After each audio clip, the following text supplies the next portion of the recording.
Shalom saudara-saudara semua. Shalom, shalom semua. Ya, puji Tuhan kita masih kembali lagi di seri Impromptu pelajaran keempat triwulan ini ya, yang judulnya Membela Kebenaran. Nah, seperti yang sudah kita bilang pelajaran sebelumnya dan juga di buku Sekolah Sahabat kita juga dikatakan bahwa ini akan didasarkan dari pasal 4 sampai 6 ya di buku Kemenangan Akhir. Pelajaran kali ini. Jadi, ada baiknya sebelum saudara mengikuti pelajaran ini dibaca dulu. Tapi kalaupun misalnya belum, ya nggak apa-apa. Nanti kita akan singgung juga sebenarnya. Tapi secara ringkas saja, gitu ya. Secara ringkas saja. Oke, Mas Jansen, ini adalah terusan ya, terusan sejarah kekristenan, terusan sejarah kekristenan yang lalu kita sudah belajar ya, bagaimana trik setan, ya, persekusi tidak bisa dibatasi akhirnya Alkitabnya.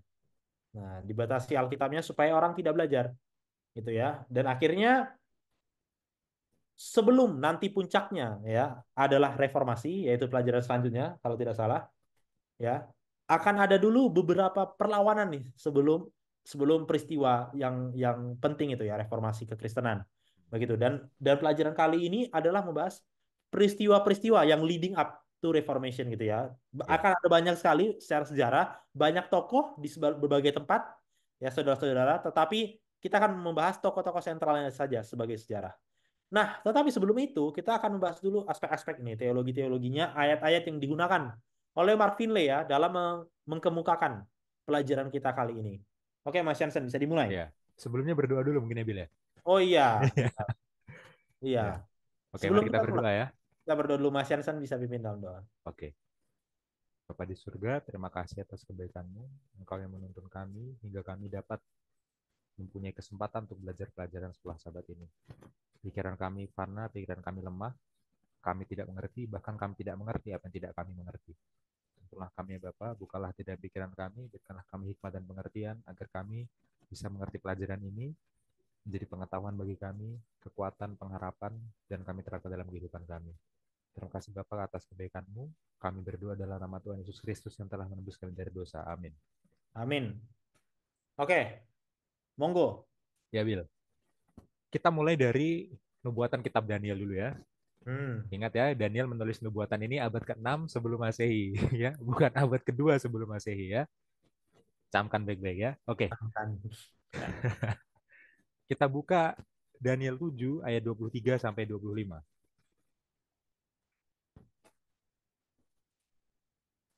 Daniel.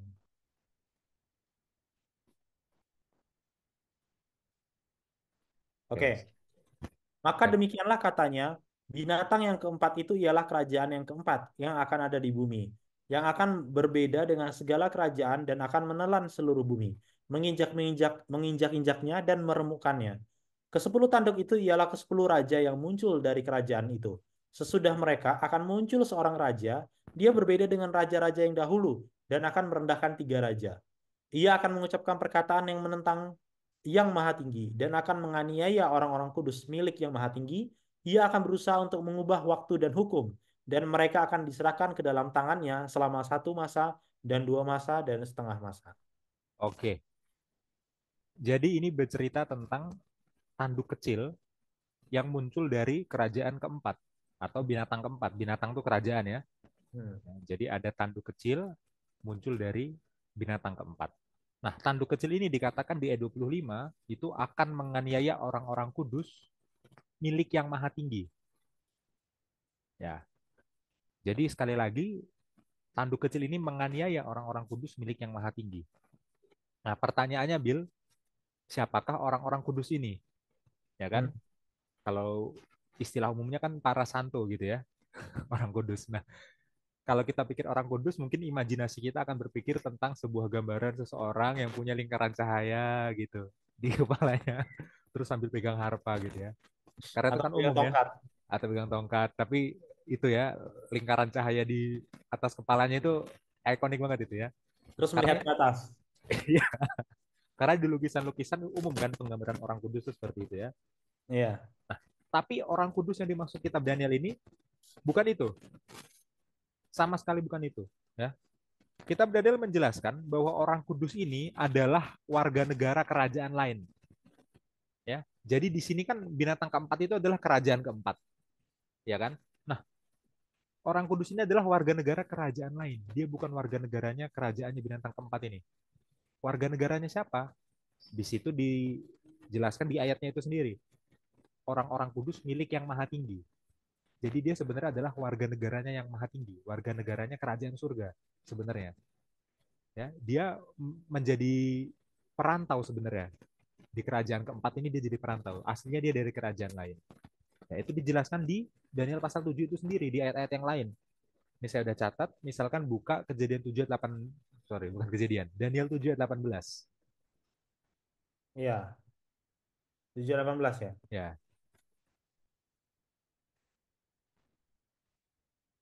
Sesudah itu orang-orang kudus milik Yang Maha Tinggi akan menerima pemerintahan dan mereka akan memegang pemerintahan itu sampai selama-lamanya bahkan kekal selama-lamanya. iya. Jadi orang-orang kudus ini sebenarnya nanti malah akan jadi pemerintah di kerajaannya yang maha tinggi.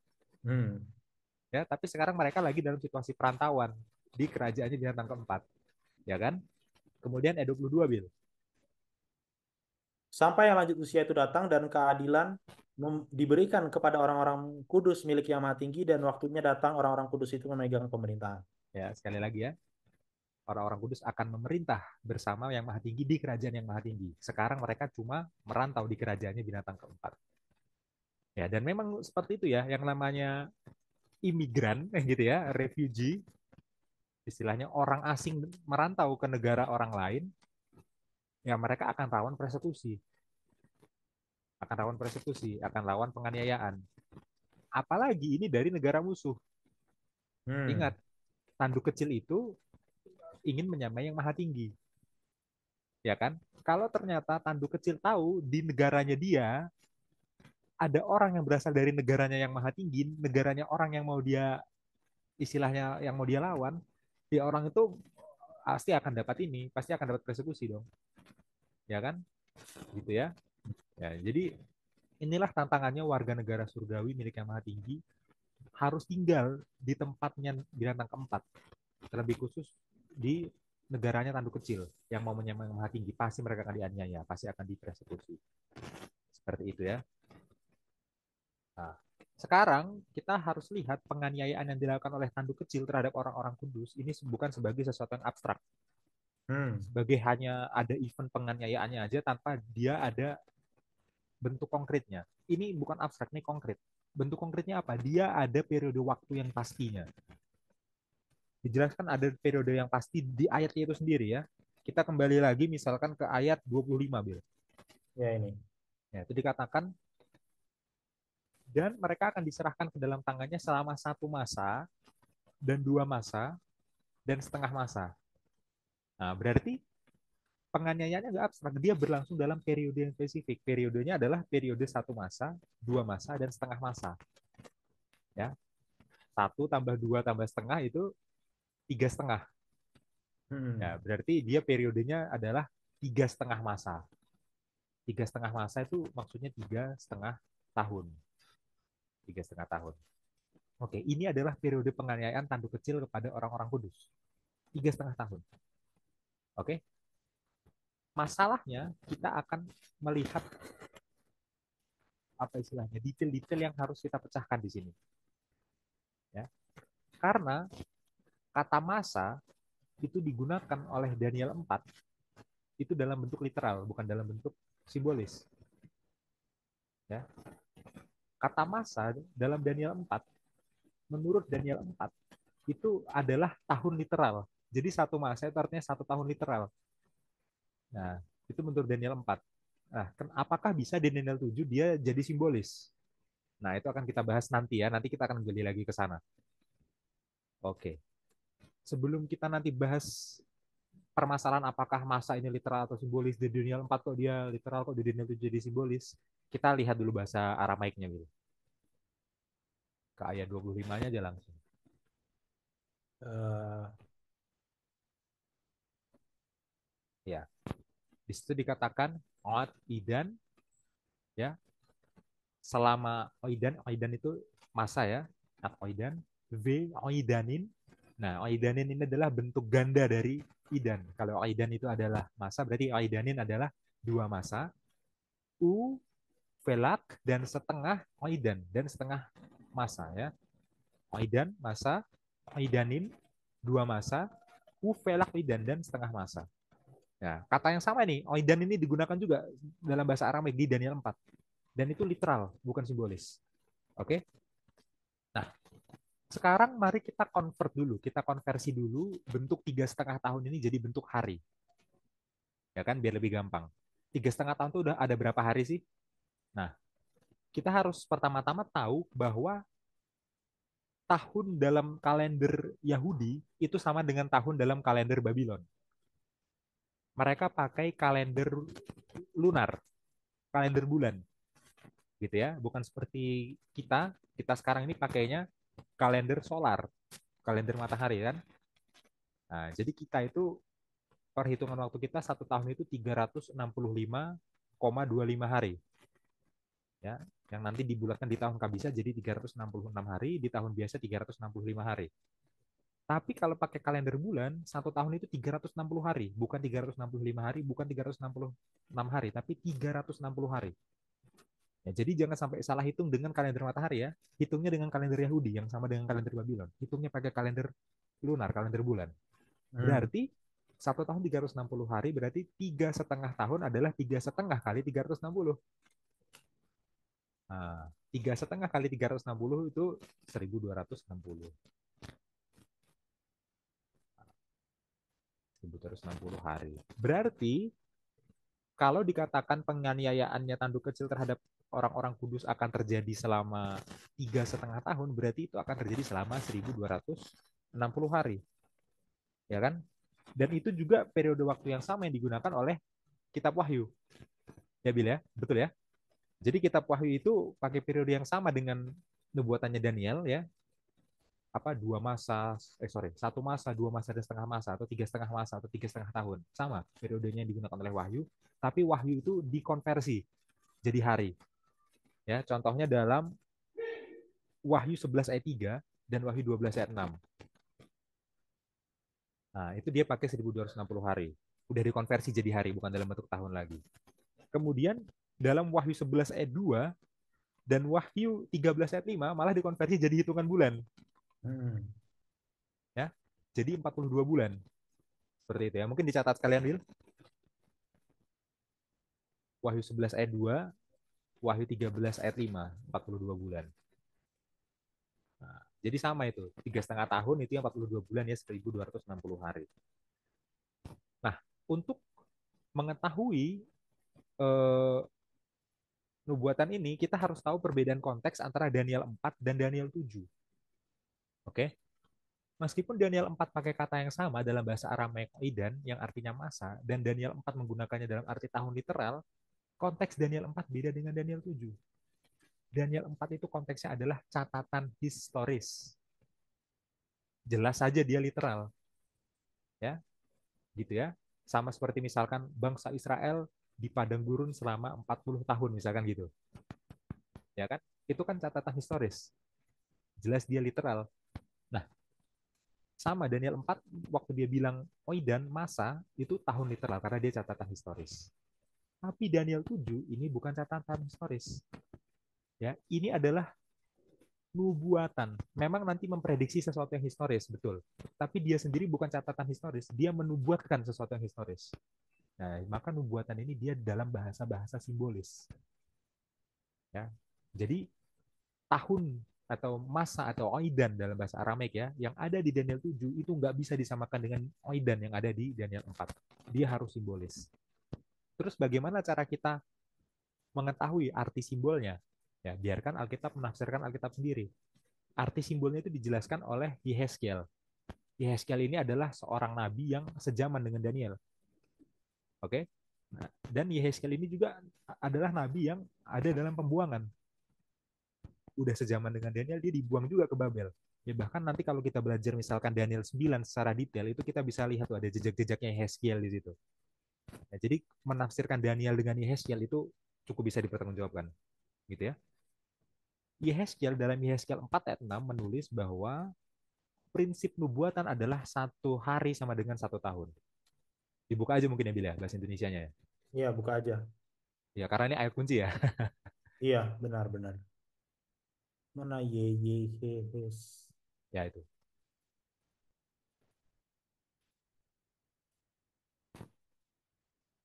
Ya, kalau engkau sudah mengakhiri waktu ini, berbaringlah engkau untuk kedua kalinya, tetapi pada sisi kananmu, dan tanggunglah hukuman kaum Yehuda 40 hari lamanya. Aku menentukan bagimu 1 hari untuk 1 tahun. Jadi di sini hukuman untuk kaum Yehudanya 40 hari kan dalam Yehezkiel ini, berarti itu 40 tahun maksudnya. Nah, prinsip ini kita bisa pakai untuk semua nubuatan yang lain juga, yang sifatnya adalah simbolis. Simbol Hmm. hari itu artinya 1 tahun. Nah, gitu ya. Berarti kalau tadi Daniel bilang ada periode nubuatan 1 masa, 2 masa, setengah masa. Berarti 3,5 masa. 3,5 masa itu 3,5 tahun. 3,5 tahun dikonversi jadi hari berarti 1.260 hari. Berarti 1.260 hari nubuatan sama dengan 1.260 tahun dalam literalnya, dalam penggenapannya. Hmm. Ya. Berarti penganiayaan dari tanduk kecil kepada orang-orang kudus itu akan berlangsung selama 1.260 tahun literalnya. Gitu ya. Berarti dari simbol 1 masa, 2 masa, setengah masa itu kita bisa tahu literalnya itu 1.260 tahun. Kayak gitu. Kapan ini dimulainya? Dimulainya tahun 538 Masehi. Nah, ini sekolah sahabat sudah menjelaskan di hari Minggu, penjelasan yang sudah tepat, tapi mungkin kurang detail ya. Karena kalau kita baca misalkan buku-buku sejarah ya atau misalkan komentari terhadap kitab Daniel atau komentari terhadap kitab Wahyu penjelasannya lebih detail gitu ya. Nah, jadi tahun 538 ini yang terjadi apa? Yang terjadi adalah Italia berhasil menaklukkan ajaran Arianisme secara total. Hmm. Ya. Masa berakhirnya nanti dulu aja, Bil. Oh ya, oke. ya, ya, tinggal ditambah 1260 ya, tapi nanti aja. Jadi ini pada tahun 538 Masehi, Italia berhasil menaklukkan ajaran Arianisme secara total. Nah, kita harus jujur. Kita harus jujur. Ya. Arianisme ini memang ajaran sesat, ajaran bidat. Kita bukan mau membela Arianisme. Arianisme ini mengajarkan, bahasa Indonesia yang belepotan nih. Arianisme ini mengajarkan bahwa Yesus itu apa tidak sama kekalnya dengan Bapa. Ya, kemudian Yesus itu tidak setara dengan Bapa. Bahkan diajarkan bahwa Yesus itu adalah ciptaan. Itu ajarannya Arianisme. Jadi ajaran Arianisme ini dilawan oleh gereja waktu itu. Ya, dan tahun 538 inilah puncaknya. Ya, Roma, Italia berhasil menaklukkan Arianisme secara total. Dan ada 3 suku yang berpegang pada ajaran Arianisme utamanya pada waktu itu. Ya, Hmm. yang pertama adalah suku Visigot, ya, kemudian suku Vandal dan suku Ostrogot. Bukan Ostrogot, sorry, Ostrogot. Ya, salah spelling ya. Ya, kita tunggu Bill ketik dulu. Ya. Dan ini mungkin yang Ostrogotnya di bold karena dia yang paling utama dan dia yang paling terakhir nanti ditaklukkan. Hmm. Ya, jadi tahun 538 itu puncaknya waktu penaklukan Ostrogotnya. Ya. Jadi mereka ini maksudnya Roma ya, Italia ya, menaklukkan suku-suku di wilayah kekaisaran Roma yang masih berpegang pada ajarannya Arianisme. Gitu loh. Bukannya membela ajaran Arianisme, bukan itu tujuannya, tapi secara sejarah momen inilah yang digunakan sebagai momentum bagi Roma untuk istilahnya mengabsahkan kekuasaan kepausan. Hmm. Ya, jadi sejak mereka berhasil menaklukkan Visigot, Vandal, Ostrogot, ya Roma udah nggak punya lawan lagi. Kekuasaan mereka menjadi mutlak. Ya, sejak saat inilah kekuasaan kepausan eranya dimulai tahun 538 Masehi. Ya, nah, ada 2 kutipan yang tadi aku kirim ke Bill, mungkin bisa ditampilkan Bill. Ya, kutipan yang pertama ini dari Y. Kongar. Ya, saya lupa kirim ke Bill tadi nama penulisnya ya. Y. Kongar ya. Yang ini ya. Ya, Y titik Kongar. Ini titik. Kongar, Congar. Oh, Ya. nggak. Jadi dia ini adalah seorang teolog Katolik dari Prancis. Ya, kita mengutip teolog Katolik itu sendiri. Dia menjelaskan bahwa tahun 538 adalah dasar berdirinya hierarki gereja Katolik. dan akhirnya mereka punya kekuatan teokrasi, kekuatan yang mengaku berasal dari Tuhan. Ngakunya berasal dari Tuhan itu sejak 538. Oke. Kemudian ini kutipan yang kedua itu dari Julius Isaac. Tulisannya itu Jules Jules. I-nya nggak ada. Nah, terus Isaac S-nya 2 pakai C. Ya. Ini adalah seorang sejarawan Yahudi Prancis dari era Perang Dunia Kedua. Nah, dia menjelaskan dalam catatan sejarah yang dia tulis ini bahwa Paus Gregorius Agung yang berkuasa pada tahun 538 itu, dia adalah paus pertama yang pertama kali mendapatkan kekuatan politik dan kekuatan agama secara bersamaan. Jadi Hmm. disinilah pertama kalinya dia punya apa paus itu jadi sangat kuat sampai dia pemimpin politik sekaligus mungkin agama jadi satu. 538 keabsahan kekuasaan kepausan secara mutlak dimulai gitu ya. Dan inilah terus berlangsung selama abad pertengahan gitu ya. Dan kita bisa lihat bahwa selama abad pertengahan itu ya sejarah gereja itu dipenuhi dengan jejak berdarah ya. Ini saya bacakan berbagai macam peristiwa berdarahnya. Hmm. Perang salib, inkuisisi di berbagai tempat yang paling populer yang di Spanyol Ya. dilakukan oleh gereja Katolik ya. Ada perang salib, ada inkuisisi. Kemudian ada pembantaian pada hari Santo Bartolomeus. Ada perang 30 tahun ya. Kekuasaan gereja yang begitu mutlak itu mengakibatkan pembantaian yang luar biasa, penganiayaan luar biasa pada abad pertengahan. Inilah yang dimaksud tanduk kecil menganiaya orang-orang kudus. Ya, pada masa inilah tanduk kecil menganiaya orang-orang kudus masa abad pertengahan ini. Ya. Dan penganiayaan itu berlangsung selama 1260 tahun tadi katanya kan. Nah, berarti kita bisa tahu kapan penganiayaan ini berakhir. Gampang, tinggal 538 kita tambah 1260. Berarti penganiayaannya berakhir pada tahun 1798. Ya. Ya, karena ini kan 538 tambah 1260 itu 1798. Apa Hmm. yang terjadi pada tahun 1798 sehingga penganiayaan tanduk kecil pada orang-orang kudus bisa berakhir? Yang terjadi adalah beberapa momen. Yang pertama adalah naiknya Ordo Jesuit. Ya, Ordo Jesuit itu adalah salah satu ordo dalam gereja Katolik yang dia paling rasional, gitu ya, paling saintifik lah kira-kira gitu. Kemudian munculnya banyak uh, philosophers of doubt. Apa itu? Filsuf-filsuf yang skeptis. Ya, ya, filsuf yang skeptis gitu ya. Kemudian yang paling vokal adalah revolusi Prancis melawan gereja. Ya, revolusi Prancis melawan gereja.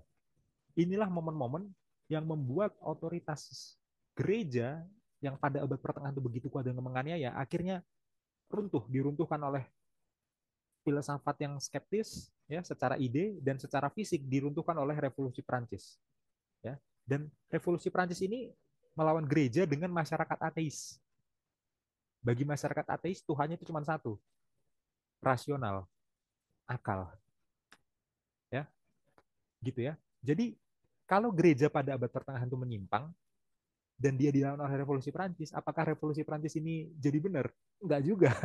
Enggak juga, sama bahayanya, cuma di ekstrem yang lain. Gereja menyimpang, betul. Revolusi Prancis menyimpang juga, gitu ya. Dia meninggalkan akal. Ya, makanya sejak revolusi Prancis orang jadi meninggalkan teologi, meninggalkan agama. Semua semua sesuatu itu harus paling tinggi akal, rasional, logika, sains alam gitu ya. Dan event paling kuncinya adalah pada saat Jenderal Berthier. Jenderal Berthier itu menginvasi Roma tahun Ya. 1798 tuh ya, dan dia mengasingkan paus, mendeportasi paus ya. Nah, disinilah runtuhnya kekuasaan kepausan oleh Revolusi Prancis dan mengakhiri penganiayaan pada abad-abad pertengahan. Nah, ini nubuatannya dan penggenapannya ya, gitu ya. Nah, tapi sepanjang era ini tetap ada umat-umat Tuhan yang setia. Sepanjang era penganiayaan oleh tanduk kecil ini kepada para orang kudus, tetap ada umat-umat Tuhan yang setia.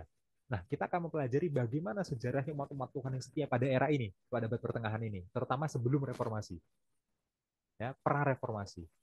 Nah, silahkan Billy jelaskan sejarahnya, Will. Oke. Eh, Terima kasih Mas Jansen ya Ya, untuk apa memulai memulai pelajaran kita dengan penjelasan Daniel, dan itu dijelaskan juga ya kalau di Marvin Lee di pelajaran ini sekolah sahabat kita ya. Hari Minggu. Di hari Minggu ya kalau nggak salah. Bener kan? Hari Minggu kan? Hari Minggu. Iya, di hari Minggu. Lalu setelah itu masuklah ke terang menaklukkan kegelapan gitu ya. Nah, ya seperti yang saudara-saudara tahu, sekali lagi di awal tadi saya sudah bilang bahwa pergerakan selama masa penganiayaan ini, 1260 tahun ini, itu dilakukan bisa dibilang di berbagai tempat, ada yang serentak, tapi ada juga yang continuous, begitu ya. Artinya maksudnya mungkin kita akan bahas satu tokoh di sini yang terkenal, tapi bukan cuma ini sebenarnya, ada berbagai orang lain gitu ya, di belahan Eropa yang lain ya. Dulu mungkin Indonesia masih Majapahit ya. Ya kita Ya. bilanglah di belahan Eropa ya, karena memang sentral kekristenan pada Ya. saat itu di Eropa ya. Mungkin Eropa, setelah itu Afrika Utara, Bil. Afrika, iya Afrika Utara. Afrika Utara dan Timur Tengah. Tiga tempat Ya itu. tentu Timur Tengah. Ya. Iya, iya bisa dibilang lah seperti itu ya. Jadi memang di pelajaran ini akan dibahas beberapa tokoh ya dan beberapa sekelompok orang. Nah, kelompok yang pertama itu adalah kelompok Waldensia ya. Dan di kalau saudara baca di kemenangan akhir 3 bab kan disuruh bab berapa tuh? 4 Empat sampai lima 6. enam, 4, 5, 6 ya. Empat itu Waldensia, 5 itu John Wycliffe, 6 itu John Huss dan Jerome ya. Ya. Jadi By itu the way, Bill, sebelum kau mulai penjelasan, ini Jerome-nya beda dengan Jerome Bapak Gereja ya. ya ini bukan yang menerjemahkan ke Vulgata Ya. ya. Jerome Bapak Gereja itu abad keempat. Ini namanya sama, tapi dia bukan orang yang sama. Ini Sama jaraknya lah kayak ratusan tahun. nama orang John kan terkenal, tapi John yang ini beda John Iya, ini. iya. Oke, lanjut, Bill. Ya, thank you, Yan. Ya, nah untuk penjelasan sejarah ini teman-teman, apa namanya, saya nggak akan catat satu-satu ya, karena panjang sekali. Tapi saya akan lebih ke bercerita, gitu ya, lebih ke Oke, bercerita. Karena nanti kalau ngikutin catat, waduh, lama ini. Cuma akan bercerita. oke. Tapi berceritanya unik, teman-teman, ya. Karena saya sudah bilang ya, sebenarnya ada satu channel YouTube, Lineage, itu bagus sekali, menerangkan tentang perjalanan. Dan itu singkat videonya 4 menit, 5 menit, 6 menit. Nah, dan mereka itu telah membuat bukan hanya video. Kalau bagi saudara yang malas nonton video ya, nggak tahu juga ya. Ada orang malas nonton video 5 Iya. menit gitu ya. Ya, kalau saudara mau baca, nah ini ya, dia itu Oh, sudah menyediakan artikel. bacaannya, teman-teman. Nah, kenapa saya memilih ini? Karena ada gambar-gambarnya nggak perlu drag and drop video gitu kan. Jadi inilah gambar-gambar Waldensia. Nah, kita akan bahas dari Waldensia dulu. Sebelum saya membahas tentang Waldensia, teman-teman bagi yang malas, jadi semua ini ada alternatifnya. Malas nonton video, ada bacaan gitu kan. Bagi yang Malas malas baca baca, ada kemenangan video. akhir, malas baca kemenangan akhir. Nah, ada satu website namanya The Great Controversy Made Easy. Wah, aku baru tahu nih ada website ini. Iya, jadi ini adalah chapter early church ya. Nah, chapter satu pelajaran sekolah sahabat kita yang pertama kan, kedua setelah setelah setan kan, keduanya kan destruction of Jerusalem, ya kan? Lalu apa namanya yang ketiga kemarin adalah persecution, tentang persekusi, ya Abad di kan? abad-abad permulaan. Permulaan sebelum sebelum Abad 53, pertengahan. Sebelum ya, abad pertengahan. sebelum abad pertengahan. Nah, lihat ya 456 ini yang kita bahas gitu ya. Nah, jadi kita mulai dari Waldensia dulu. Ya cuma ini sayangnya dalam bahasa Inggris ya. Tapi ini singkat banget teman-teman, singkat dan apa namanya dan mudah untuk dipahami. Nah, ini ya. Nah, enak ini baca ini. Saya baru Oh, juga. Nah, jadi supaya cepat ceritanya gitu kan. Jadi teman-teman, seperti yang saya bilang tadi, bukan hanya di Waldensia. Waldensia ini adalah sebenarnya sebutan dalam bahasa Inggris ya. Tapi sebenarnya bahasa aslinya bukan Valdeses ya bahasa aslinya. Itu ada di pegunungan di Italia, di utara Italia. Nah, mereka ini adalah orang-orang yang tidak mau mengikuti doktrin kepausan pada saat itu ya. Cuma dan mereka pemelihara hari Sabat gitu ya. Pemelihara hari Sabat. Cuma bukan mereka gitu ya. Nah, root mereka itu sudah ada bahkan di Ionia ya. Makanya sebelum mereka itu ada Celtic Church dan juga Ionia ini yang dipelopori oleh seseorang yang namanya Kolumba gitu ya. Jadi pemeliharaan hari Sabat itu tidak terputus, saudara-saudara, dari zaman rasul-rasul, lalu generasi pertama, generasi kedua setelah zaman rasul-rasul, sampai abad 6 century itu pun masih ada gitu ya. Early Sabbath keepers. Begitu. Nah, lalu orang Waldensia ini adalah orang yang tadi saya bilang mereka itu adalah orang yang tidak mau mengikuti ajaran Paus. Tapi ada sesuatu yang unik dari mereka, ada sesuatu yang unik dari mereka. Mereka itu tinggal di ini ya, hidden in the mountain of valleys. Ya, jadi mereka tinggal di pegunungan-pegunungan di mana kekuasaan paus itu tidak sampai ke tempat itu gitu ya. Oh, Bisa dibilang iya, mereka iya. bersembunyi lah. Tapi bukan cuma bersembunyi lalu kayak remorse jadi kayak bersedih aduh susah banget ya jadi orang percaya. Bukan. Mereka juga melatih orang muda, mereka membuat sebuah pelatihan, kursus pelatihan ya. Kursus pelatihan yang namanya College of Barsas atau apa saya lupa di video lineage ada. Cuma di catatan mereka kayaknya nggak ada deh di catatannya ini. Bentar, saya coba cari. Iya, nggak ada mereka tulis. Nah, college-nya itu ini teman-teman ya. Ya inilah, ya ini zaman dulu punya ya. Nah, di pegunungan-pegunungan ini, nah ini mereka sebut college. Di sinilah orang muda itu dilatih. Untuk apa dilatih? Jadi Waldensia ini adalah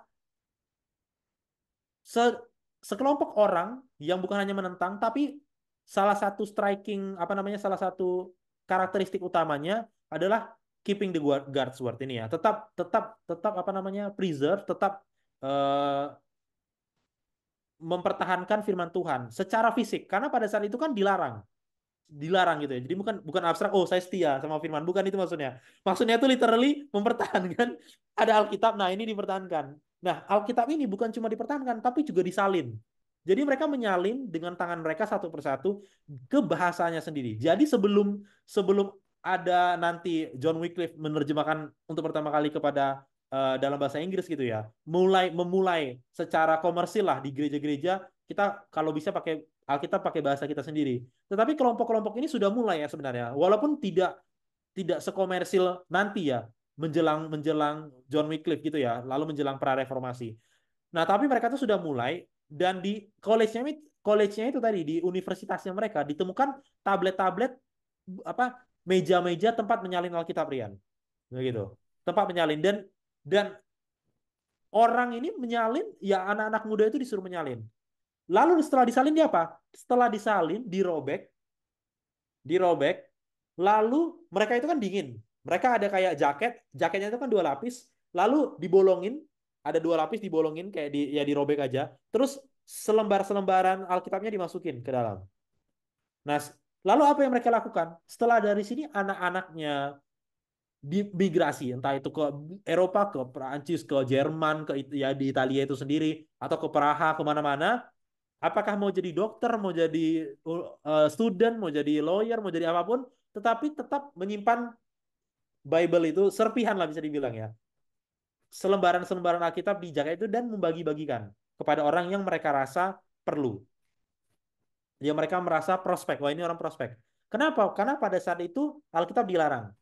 Pada saat itu Alkitab dilarang, bukan dilarang artinya nggak percaya Kristen, bukan. Orang biasa tidak tidak bisa dan tidak boleh punya. Begitu ya. Yang boleh punya itu hanya bishop-bishop, uskup-uskup. Dan itu pun bukan di dalam bahasa lokal. Hmm. Bukan di bahasa lokal. Jadi kalaupun orang punya itu, ya belum tentu juga bisa ngerti. Gitu ya. Belum tentu Iya, juga bisa iya. ngerti. Nah, jadi ini bisa dibilang adalah seorang kumpulan orang yang bukan hanya hidup sederhana, tapi juga cendikiawan, Hmm. juga cendikiawan gitu ya. Itu karakter utamanya. Jadi mereka hidup sederhana tapi cendikiawan dan effort gitu ya. Mereka bisa punya profesi lain tetapi tujuan utamanya adalah missionary dan itu adalah tema tema di kemenangan akhirnya adalah missionary ya. Whatever your uh, apapun yang kamu jadi, orang mau jadi apa, mau jadi profesi apa, tetap harus ada jiwa missionary. Jadi itu tentang tentang Waldensia, kelompok orang di Waldensia ya. Nah, ini kalau mau panjang ya ada itu di kemenangan akhir tapi ini yang easy version, ini yang easy Ya, version. ini rangkuman kemenangan akhir ini. Iya, makanya rangkuman kemenangan akhir. Jadi bagus juga saya bawa di sini supaya cepat gitu kan. Tapi Ya. harus baca kalau bisa harus baca. Begitu ya. Nah, di sini bisa dilihat ya. Mereka juga mengalami persekusi dan in the brink of extinction ya. Di dalam ya udah mau extinct ya mereka itu di zaman itu. Dan sebuah papal bull itu bukan banteng ya maksudnya. Bull Mm-mm. itu adalah sebuah dekret ya, dekret. Dekret keagamaan oleh paus gitu ya. Itu ada bukti sejarahnya. Ini Paus Innocent, ya namanya Innocent Tapi nggak innocent. tapi kayaknya nggak Innocent deh. Paus Innocent ke-7 1487 ya, tahun 1487. Begitu. Nah, ini tentang orang-orang Waldensia. Nah, seperti yang saya bilang tadi, semangat ini tidak padam, dan salah satu tokoh sentralnya yang disebut di dalam pelajaran sekolah sahabat kita di pelajaran hari Selasa, hari Rabu sebagai bintang fajar reformasi, ya, bintang fajar reformasi, yaitu John Wycliffe, ya, yaitu John Wycliffe. Nah, John Wycliffe ini hebat juga, saudara. Dia ini adalah priest, ya, uskup, Imam. imam, profesor di Oxford, Ya. profesor teologi. Jadi kita lihat ya, orang-orang yang menentang ini bukan hanya orang hidup sederhana, tapi salah satu karakter utamanya adalah cendekiawan dan orang-orang yang terpelajar. Orang-orang yang terpelajar. Ya, kalau bukan berarti orang tidak terpelajar tidak mengikuti firman Tuhan yang benar. Tetapi di era itu, teman-teman semua, saudara-saudara semua, perlu adanya sebuah pelopor, seorang pelopor, ya, yang tidak hanya disegani di dalam ruang lingkup keagamaan, tapi juga di ruang lingkup sipil. Dan nanti salah satu orang yang sangat disegani setelah John Wycliffe ini adalah John Huss. Setelah John Wycliffe ini adalah John Huss, ya. John Huss itu ya nanti kita cerita. Tapi itu sipilnya kuat sekali John Huss itu. Hmm. Selain John Wycliffe. Kalau John Wycliffe ini oke, di kalangan Oxford dia profesor teologi. Begitu ya. Nah, dan uniknya John Wycliffe ini adalah among the first, mungkin yang pertama kali yang mengartikan antikristus itu adalah paus. Ya. Ya. Ya, dia mengartikan antikristus itu adalah paus. Ketika belajar wahyu, wah ini Wahyu. ini nih karakteristiknya paus gitu ya. Mungkin dia belajar Daniel ini juga. Wah, ini karakteristiknya paus ini. Ya. Begitu. Nah, lalu akhirnya dia dituduh ya berkali-kali, kalau teman-teman lihat di sini ya. Jadi apa namanya? Dia dituduh, dia membuat traktat ya, dia membuat traktat, lalu dia mengajar, lalu dia dituduh. Nah, muncullah ini Papal Bulls against Wycliffe gitu ya. Pope Gregory ke berapa ini? Ke-6. Ya, membuatkan Ke sebuah 11 itu, Bill. oh, 11, sorry. Iya. Maaf ya. Ke-11 membuat dekrit ya kepada John Wycliffe gitu, dipanggil ya. Tuduhannya adalah yang tadi karena apa namanya bidat, dan juga karena memiliki private Bible ya. Gimana ini? Death penalty for private Bible ownership ya. Kamu punya Alkitab, kamu dihukum mati ya. Nah, ini unik ya. Ya tapi inilah keadaan pada zaman itu, dan kita lihat ya, Eh, itulah cara setan pada zaman itu. Itulah cara setan. Nah, lalu pengikutnya ya bernama Lollards. Ini penting nanti karena ini si Lollards ini nanti akan ada satu apa namanya? Ada satu eh, bantuan, bukan bantuan lah, ada nanti disinggung lah di eranya John Huss ya dan Jerome gitu ya, Lollards. Jadi Lollards ini adalah pengikut Wycliffe yang setuju dengan dia dan menginjili seluruh Eropa ya, Inggris dan juga Eropa. Nah, ya, funny story, ini ada funny story, salah satu funny story-nya ya. Ya, dia itu menderita sebuah sakit, ya. Terus enemy friars, friars ini bisa dibilang bukan bapak gereja tapi orang klerek ya, mungkin bisa dibilang ya, orang-orang yang pengurus gereja, anggota majelis lah kalau zaman sekarang. Susah juga aku menerjemahkannya. Tapi anggota majelis lah di zaman itu gitu ya. Lalu dia mengepung si John Wycliffe ini waktu sakit gitu ya. Nah, meminta untuk ayo cabut kembali tuduhan-tuduhanmu gitu kan. Compelling to retract, cabut kembali. Lalu dia bilang yang tadinya sakit dia malah berdiri ya kan. Terus dia bilang ya, I shall not die but live. Aku tidak akan mati tapi akan hidup. Ya, dan akan tetap mengatakan apa perkara-perkara buruk apa yang sudah dilakukan oleh oleh mereka, oleh kepausan gitu ya. Nah, ini ya, dia menerjemahkan Bible ke dalam bahasa Inggris ya. Dari Vulgata, inilah yang dipunya si Jerome tadi ya. Jerome yang lain, bukan Jerome Jerome yang yang nanti. lain. Ya. Ini Jerome yang abad keempat yang kita bahas pelajaran dua, pelajaran sebelum ini ya. Ya, dia yang pertama kali menerjemahkan ya ke dalam bahasa Inggris. lokal, bahasa Inggris pada saat itu. Nah, jadi lihat ya teman-teman, salah satu striking karakteristiknya adalah karakteristik utama menjunjung tinggi Alkitab, memelihara hari Sabat, hidup sederhana, lalu membuat firman Tuhan ini menjadi available, menjadi apa namanya? Tersedia. Tersedia bagi semua orang dalam bahasa lokal. Iya. John Wycliffe dalam bahasa Inggris, orang-orang Waldensia dalam bahasa Itali di sana. Lalu dan pergerakan ini beriringan ya, ada di sini, ada di sini, ada di sini, begitu ya. Jadi itu adalah karakteristik utamanya, gitu ya. Nah, lalu ini ada beberapa kali tuduhan-tuduhan itu ya, ada 2 kali sampai akhirnya ketiga, dan dia dipanggil untuk diadili di Roma, tapi sayangnya dia meninggal. Dia meninggal sebelum dia di dihukum secara martir ya bisa dibilang ya. Jadi dia Meninggalnya natural ya. meninggalnya natural ya, ya Oh, karena stroke. stroke ya, bukan karena Pada saat dihukum. berkhotbah. Iya. Ya, stroke pada saat berkhotbah. Dan itu dipanggil ya untuk panggilan ketiga. Nah, jadi ini adalah si John Wycliffe, bintang fajar reformasi ya. Dia bilang bintang fajar karena bintangnya itu nanti mataharinya itu nanti reformasi itu adalah Luther. Martin Luther ya. Iya, Adalah Martin Luther gitu. Tapi tanpa John Wycliffe gak ada terjemahan bahasa Inggris ini ya. Gak ada iya. terjemahan bahasa Inggris. Lalu gak ada semangat semangat untuk menentang ya. Dia sangat dan beda ya dengan Waldensia yang diam-diam ya kan. Dengan caranya sendiri, dengan diam-diam mengedukasi masyarakat lalu seperti misionaris terselubung di pasar-pasar, kasih-kasih. Tapi John Wycliffe ini enggak ini ya langsung di depan mukanya gitu ya. Hmm. Dia menggunakan apa posisinya sebagai dosen profesor di Oxford untuk mengatakan antikristus adalah paus. Begitu ya. Jadi ini adalah John Wycliffe. Nah, pelajaran kita di pelajaran hari Rabu gitu ya. Nah, selanjutnya di pelajaran hari Kamis ya, tokoh selanjutnya dua tokoh selanjutnya sebenarnya ada banyak ya. Disinggung itu juga ada Tyndale, ada Latimer gitu ya. Nah, tapi di kemenangan akhir itu yang dibahas adalah Huss and Jerome ya. John Huss dan Jerome. Nah, ini unik teman-teman. John Huss dan Jerome. John Huss ini adalah dan Jerome ini adalah sahabat. Nah, di Bohemia ya, di Bohemia. Bohemia itu di mana? Praha ya sekarang, Praha. Bohemia. Ceko. Ceko, Ceko Republik ya. Ya. Nah, jadi si John Huss ini dia itu adalah rektor ya di Universitas Praha. Nah, kembali ya, rektor di Universitas Praha. Nah, berbeda dengan Inggris ya.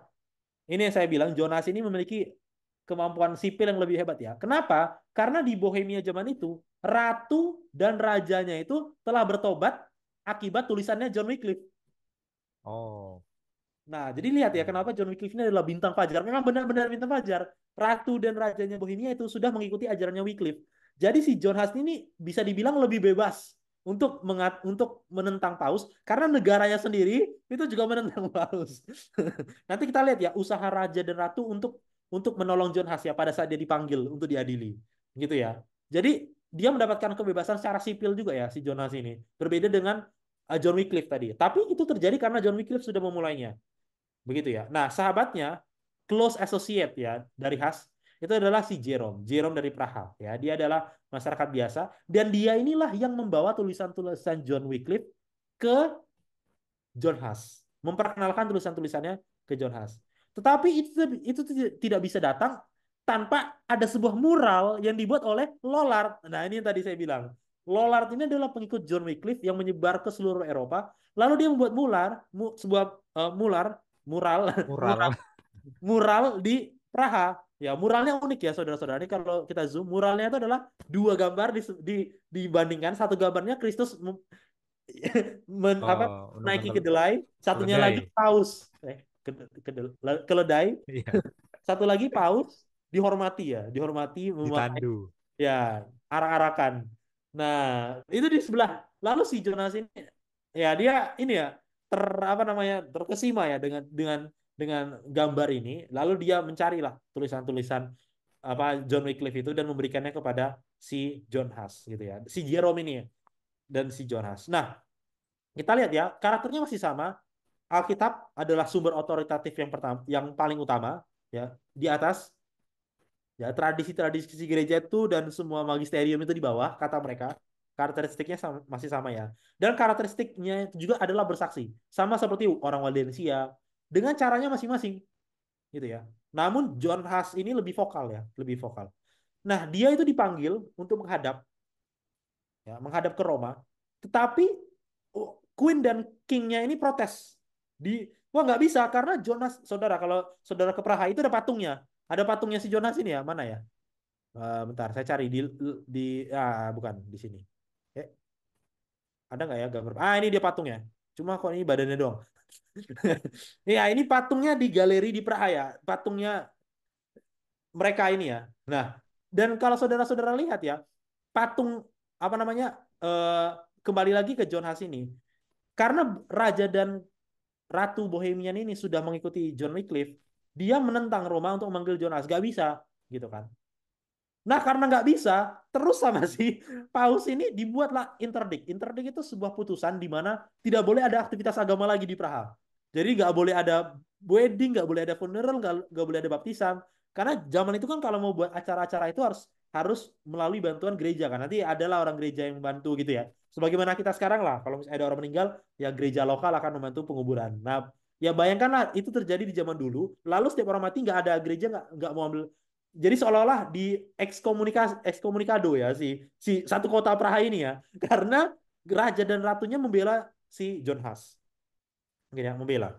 Nah, tetapi suffering apa namanya eh, serangan Roma terhadap Jonas ini juga tidak juga terkendala oleh karena adanya skisism ya. Jadi pada saat itu ada 3 paus yang berlomba untuk menjadi paus. Ya, ini unik ya. Dan ini menjadi dan kalau kita lihat sejarah kekristenan, ini menjadi salah satu pendorong bagi para tokoh-tokoh reformasi terutama Martin Luther untuk melihat kejadian ini nanti ya. Karena aneh bagi mereka ada paus utusan Allah yang berlomba untuk jadi paus. 3 orang lagi.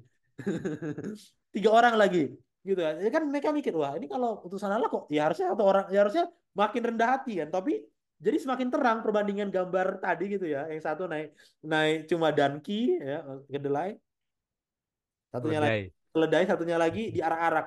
Ya ini Iya, iya. semakin terlihat ya haus kekuasaan mereka akibat ada skisisme ini gitu ya. Nah, dan bukan hanya King and Queen Bohemian yang membela, tapi sampai Emperor Roma juga, yaitu Sigismund. Dia bilang, oke, Jonas, kamu dipanggil ke Roma, saya yang akan jamin keselamatan kamu, kata Hmm. dia. Nah, tetapi pada saat di Council of Constance, ya, ditanya, kamu kok berani sekali ke sini? Lalu dia bilang, loh, kan saya dijamin oleh itu orang, Sigismund. Dia tunjuk ke Sigismund. Lalu Hmm. semua orang melihat Sigismund, dan Sigismund ini merasa marah. Waduh, dia merasa tertekan. Karena kan kekuasaan gereja pada saat itu mutlak ya. Ah. Sebagaimana yang tadi dijelaskan oleh Rian ya, mutlak ya. Hmm. Dia bukan cuma agama, tapi juga Politik. negara. Jadi Hmm. emperor itu bisa dibilang di bawahnya gereja pada saat itu. Hmm. Hingga pada saat John Huss menunjuk ini, Sigismund ini malah berbalik menyerang John Huss kembali gitu ya. Hmm. Wah, tidak bisa seperti itu. Wah, kamu keterlaluan. Akhirnya dia dibunuh ya. Dikondem, ya kan? Di trial, dikondem dan akhirnya dibakar dalam tiang pada tahun 1415. Ya, dan abunya dibuang di sebuah sungai ya, dibuang di sebuah sungai. Ada nggak ya fotonya di sini? Oh, nggak ada. Itu di elemen selanjutnya ya. Apa di page selanjutnya di lineage. Tapi dibuang sebuah sungai. Nah, bagaimana dengan Jerome? Jerome ini unik. Jerome ini pada saat diadili, jadi ini ceritanya beriringan ya saudara. Pada saat diadili, di Has ini diadili, Jerome ini berjanji dia akan support Has. Tapi ternyata dia kembali, ya kan? Oke, aku harus mengabarkan ke saudara-saudaraku. Dia kembali ke Praha. Pada saat dia mau kembali, ketangkap. Wah, ini ya pengikut. Kamu pengikut dia ya? Terus kata dia, oh enggak. Kayak siapa itu? Kita terus ya. Kayak Petrus ya. Ya. Wah, enggak gitu. Nah, akhirnya tapi dia tetap di penjara ya, ditangkap di penjara. Nah, pada saat di penjara itulah dia memikirkan ya, waduh, kok saya telah melanggar apa namanya firman Tuhan, kok saya melanggar iman saya gitu. Dan akhirnya dia bertobat. Lalu dia pada saat ditanya lagi, bagaimana? Kamu mau mengakhiri? Oh enggak, saya enggak jadilah. Saya mau tetap setia. Akhirnya dia juga dibakar. Hmm. Akhirnya dia juga dibakar. Jadi ya kita lihat ya, ini question. Jadi kemenangan akhir kan ada banyak pertanyaan-pertanyaan ini ya, apa namanya Etik. refleksi. Jadi how much would you be willing to give up your truth ya? Seberapa jauh kamu mau mengorbankan kebenaran gitu ya? Mengorbankan kebenaran. Dan ternyata pengikut-pengikut mereka ini juga ada. Tadi kalau pengikutnya Wycliffe itu ada, Lollards, ini ada juga pengikutnya Hussites, pengikutnya Hmm. Huss. Dan ada beberapa tokoh lainnya yang juga menentang ya. Nanti Sampai bikin perang ya pengikutnya Jonas menentang ya. inkuisisi ya, menentang inkuisisi. Ya, ya Oh. seperti itulah ya. Ya, ini bisa dibilang ini lebih sipil ya karena memang Bohemia sendiri sudah raja dan ratunya itu sudah mengikuti ajarannya Wycliffe ya. Nah, kalau kita lihat ya pelajaran-pelajaran dari 3 tokoh yang dibahas di sini dan juga dibahas di kemenangan akhir, saya secara cepat aja, walaupun mungkin ini udah cukup lama bagi saudara mendengarkan saya bicara. Tapi ini semampu saya ya. Ini kalau mau baca lebih detail bisa baca di sini di apa namanya eh, The Great Controversy Made Easy ya. Bahkan websitenya gampang ya, TGCME. Ya itu singkatan. The Great Controversy Made Easy.com, tgcme.com. Ah, carilah di sini. Ini versi Ringkas. light-nya, light Light ya. Kak. versi ini light dari kemenangan akhir ya. Tapi kalau saudara mau baca kemenangan akhir ya itu lebih bagus lagi. Jadi begitu ya, eh, Mas Yansen ya. Saya ulang karakteristiknya adalah menjunjung tinggi firman Tuhan. Firman Tuhan adalah otoritas pertama. Hidup sederhana, Ya kan, menjadi misionaris bagaimanapun caranya, apakah sembunyi-sembunyi pada saat itu ataukah secara secara lantang, ya, melalui profesinya masing-masing, dan tidak pernah apa namanya menyangkal iman. Walaupun tadi kita lihat ada jatuh bangun juga kayak si Jerome, ya, Hmm. tapi tetap saja dia pada akhirnya tidak menyangkal iman. Nah, inilah bisa dibilang cerita ya tentang tokoh-tokoh, kelompok-kelompok orang yang menjelang reformasi. Begitu Mas Yansen. Iya, ya terima kasih ya Bil ya. Ya memang cukup panjang ya. Iya, panjang-panjang. Tapi ya, inilah yang terjadi memang. Tetap ada umat-umat Tuhan yang setia di tengah penganiayaannya tanduk kecil tadi, penganiayaan kepausan kepada orang-orang kudus. Di tengah penganiayaan itu masih ada yang setia. Dan yang setia ini adalah contohnya orang Valencia, Iya, John Wycliffe, Huss, Jerome ya. Dan karakternya tadi sama, semuanya sama seperti yang dijelaskan oleh Bill ya. iya, Iya. Nah, dan ya jadi kita harus bersyukur benar-benar ya dengan Alkitab yang kita punya di rumah yang ada dalam bahasa Indonesia dan berdebu ya. di Itu HP juga iya, udah dalam bahasa Indonesia berdebu. berdebu. Orang-orang ini mau punya Alkitab dalam bahasanya masing-masing aja, itu taruhan nyawa.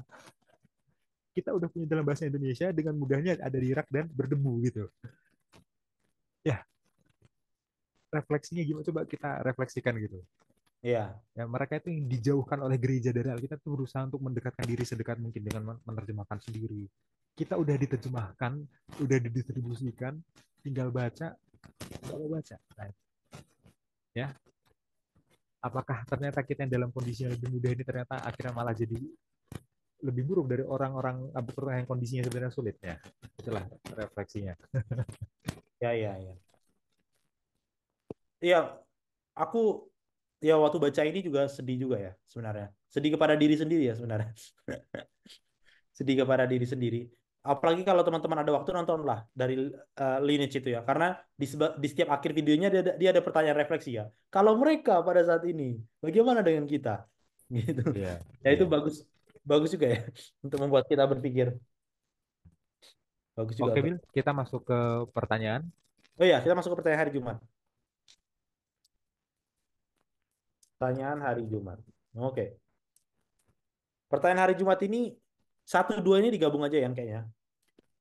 Hmm, Menurutku ya. ya. Karena sama.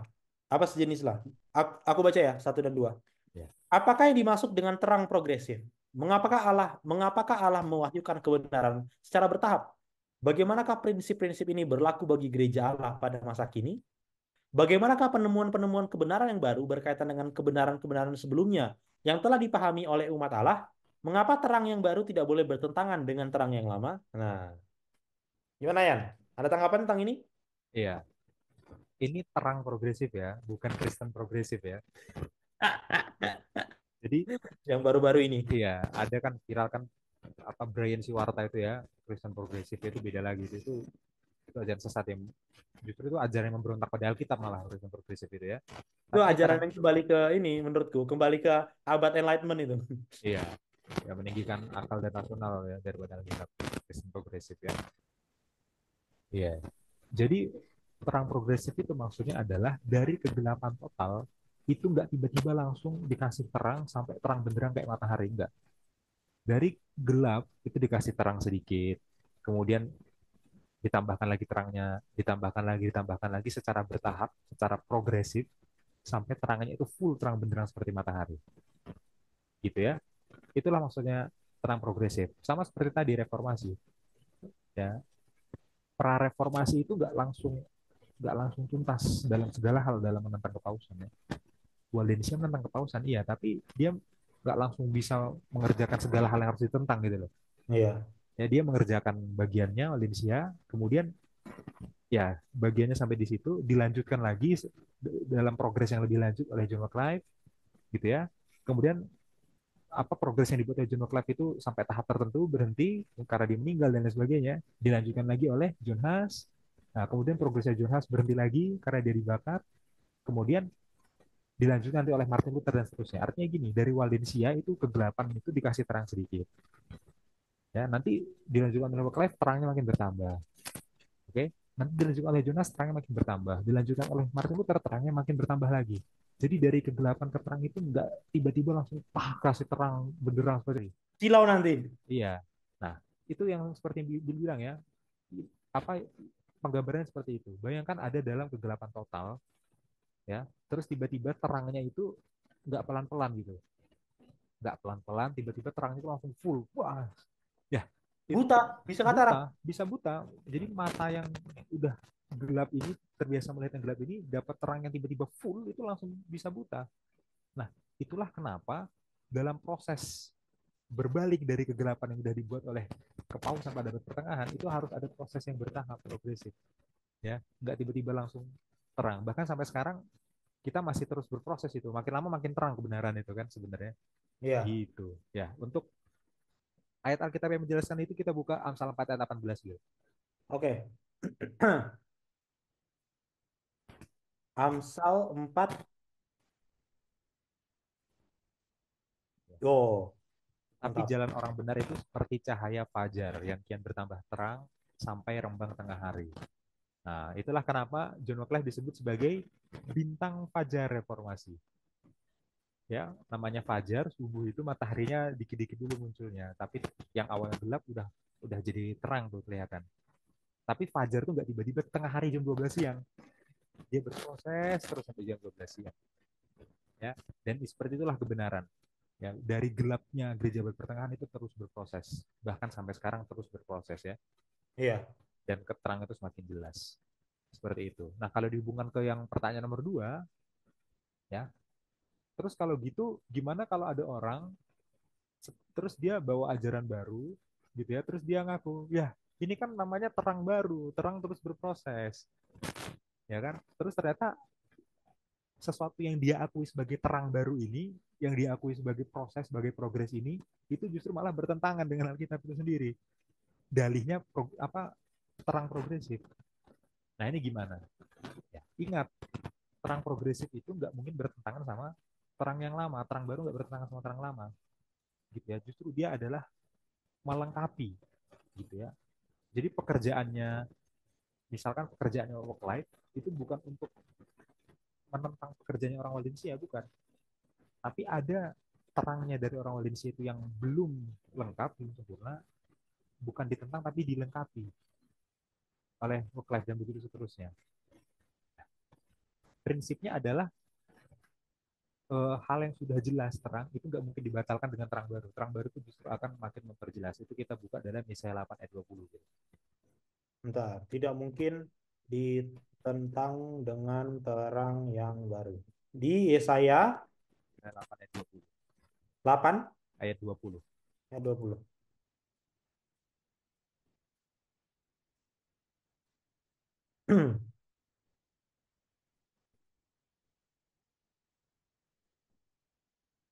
Ah, ini ya. Carilah pengajaran dan kesaksian. Siapa yang tidak berbicara sesuai dengan perkataan itu, maka baginya tidak terbit fajar. Image Ya, apa penggambarannya sama loh. Fajar, ya Fajar. terang tengah hari. Nah, jangan ngaku mau bawa fajar itu Carilah waktu pengajar. jangan ngaku oh ini kan terang baru ya, seperti gelap, nanti dari gelap malam menuju ke fajar, nanti dari fajar menuju ke pagi, dari pagi menuju ke tengah hari. Kalau dia nggak sesuai dengan Alkitab, ya jangankan sampai tengah hari, fajar pun nggak gitu loh, Iya, iya. ya kan. Kalau Amsal kan tetapi jalan orang benar itu percaya fajar, tapi kalau tidak sesuai dengan pengajaran dan kesaksian, bagian tidak dapat fajar. Jadi jangan menunggu terang sampai tengah hari, proses akhirnya nanti dari fajar aja udah nggak bisa gitu loh. Tujuh. Jadi terang baru itu nggak bisa apa bertentangan dengan terang sebelumnya. Itu. Tapi itu kan lebih teologis ya. Tips praktikalnya gimana? Ya. Apa yang lebih praktikal dari Amsal ya? Ya kan? Kita buka Amsal ya. Amsal 1 ayat 5.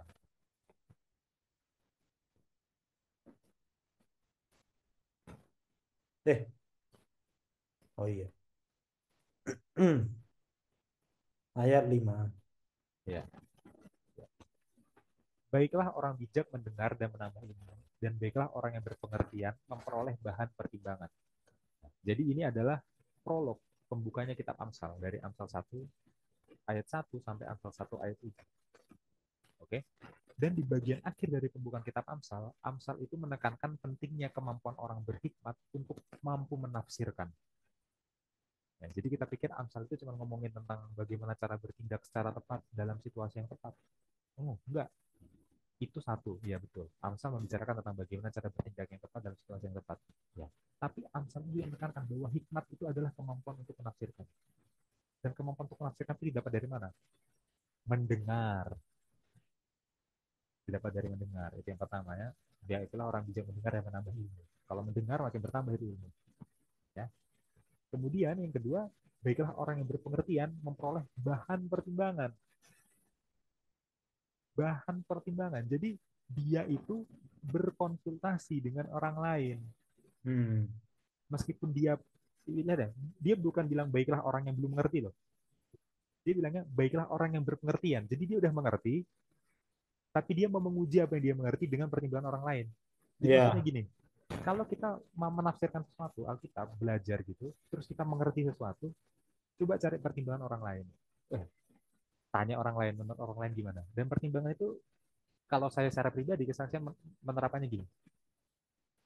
Saya coba berkonsultasi dengan para pakar. Tapi kan saya nggak kenal para pakar. Nggak apa-apa, mereka nulis buku kok. Mereka hmm. nulis buku, nulis komentar. Jadi, kalau saya belajar sesuatu dan saya rasa, menurut perasaan saya yang belum tentu benar, itu saya udah ngerti itu, saya coba konsultasi dengan para pakar untuk cari pertimbangan. Misalkan baca Amsal. Wah, saya tanya para para pakar kitab Amsal, cari pertimbangan. Kira-kira kalau mereka yang belajar maksudnya gimana? Gitu kan? Setelah saya dapat, cari pertimbangan yang lain, pertimbangan komunitas. Ya, seperti saya dengan Bill misalnya atau dengan teman-teman yang lain. Ya, gitu ya. Jadi intinya apa? Jangan jangan belajar sendiri. Jangan belajar sendiri. Ya, pertimbangkan, konsultasikan pendapat para pakar, konsultasikan pendapat teman sejawat yang sama-sama belajar Alkitab. Ya, itulah bahan pertimbangan. Dengan begitulah orang yang berpengertian bisa jadi makin ngerti lagi, gitu ya. Gitu. Ingat, bahan pertimbangan ini bukan sesuatu yang mutlak tidak dapat salah. Namanya aja bahan pertimbangan. Dia masih harus ditimbang-timbang lagi. Ya, Benar. jadi bukan berarti kalau kita baca komentari itu pasti benar sampai komentari itu di atas Alkitab itu sendiri. Enggak. Atau kalau kita belajar dengan komunitas, misalkan teman gereja, bukan berarti pendapat teman gereja jadi lebih lebih tinggi dari Alkitab itu sendiri, enggak. Tapi betapa bahayanya kalau kita nggak belajar dengan mempertimbangkan komentari dan nggak mempertimbangkan tadi bersama dengan teman gereja. Kita Malah nggak lebih ngaco lagi. kita nggak punya pertimbangan itu, benar-benar kita sendiri berhadapan dengan Alkitab itu. Nah, jadi Alkitab di atas, betul, paling tinggi, tidak dapat salah mutlak, tapi konsultasi sana sini, cari pertimbangan sana sini, pertimbangan para pakar, komentar baca, pertimbangan dengan apa teman satu komunitas gereja, belajar bersama, saling diskusi. Dengan begitu akan makin kuat ini apa apa cara kita untuk bisa menafsirkan Alkitab, ya. Karena kalau ada terang baru, misalnya kita berpikir, oh ini ajaran baru yang baru aku ngerti, coba aja diuji dengan pertimbangan itu. Ya, coba aja. Misalkan kita belajar sesuatu dari kitab Daniel, misalkan. Kita pikirin, oh ini ada hal baru yang baru aku doang yang dapat dari kitab Daniel gitu kan. Coba aja baca komentari. Ya, nanti kita akan melihat itu apakah pendapat kita ini benar atau salah atau masih 50-50 atau gimana, atau coba omongin ke saudara yang lain gimana nih menurutmu kalau ayat ini aku pahami gini, salah nggak kira-kira atau gimana, atau ada komentar gimana gitu ya. Amsal yang lain, Amsal 27-17 itu bagus banget ya. Amsal berapa? 27-17.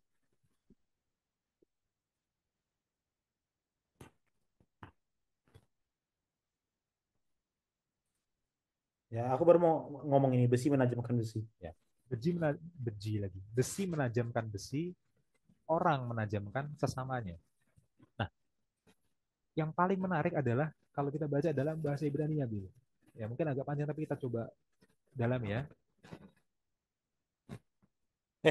Salah Ya, lagi. Proverbs. 27. Ya. Dikatakan di sana barzel de barzel yahat, ya. Besi dengan besi yahat. Nanti kita bahas kata yahatin maksudnya apa. Beish dan orang yahat yahat penei re'aihu. dan orang yahat dengan wajah sesamanya atau wajah temannya. Ya, jadi dikatakan yahat. Itulah yang diterjemahkan oleh bahasa Indonesia sebagai menajamkan. Oke, tapi yahat itu artinya sebenarnya bukan artinya. Ini adalah varian vokalisasi. Varian vokalisasi. Jadi gini, mungkin aku share ini ya, share whiteboard ya. Share whiteboard. Jadi ada tiga kata ya, tiga kata konsonan, tiga huruf konsonan, ya. Yod, het, dan dalet. Ya. Ingat Alkitab itu dulunya itu ditulis tanpa vokal, ditulis tanpa vokal. Jadi dari mana kita tahu kalau yod, het, dan dalet ini bisa dibaca yahat? Itu karena vokal yang diberikan oleh para ahli masorah pada abad 9 abad ke-10. Para ahli masorah dalam salinannya menciptakan sistem pemvokalan, dia tambahkan vokal A di sini. Sehingga dia menjadi yahat. Oke? Kata yahat itu berasal dari kata ehad. Ya. Ehad itu artinya adalah satu. Ya, kata yahat itu berasal dari kata ehad yang artinya adalah satu. Ya, sehingga kata yahat itu artinya adalah bersatu. Oke? Karena dia berasal dari kata ehad. Maka kalau kita kembali ke yang tadi, tolong dibuka Bil ayatnya.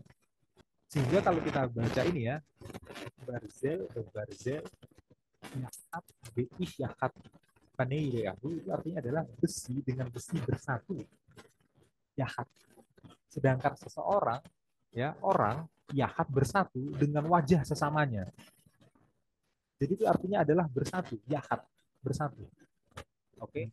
Tapi itu kalau kita mengikuti pemvokalannya ahli masorah.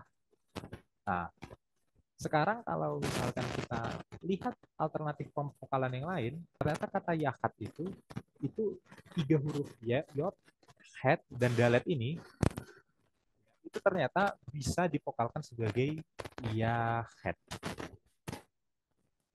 Divokalkan sebagai yahet. Mana tadi? Yahet. Nah, lihat beda ya, yahet.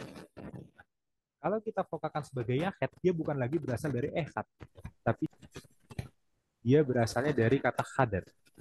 Hadat.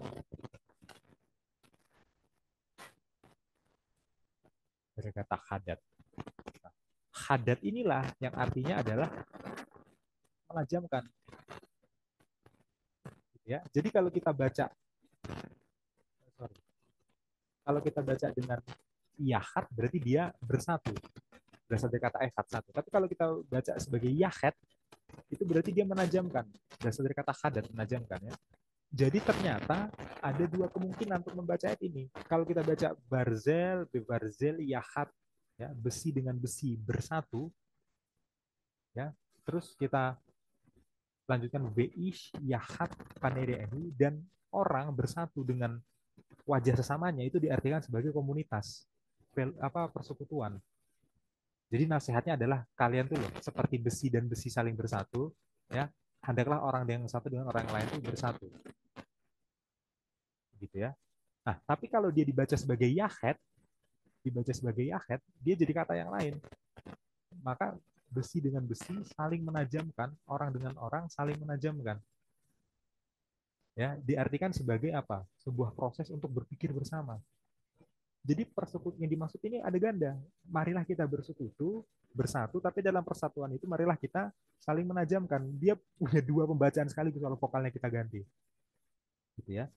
Mungkin itu kurang tepat ya Bila. Bukan menajamkan bisa juga bersatu ya. Menajamkan itu menajamkan, bersatu itu bersatu ya. Itu dua hal yang berbeda ya.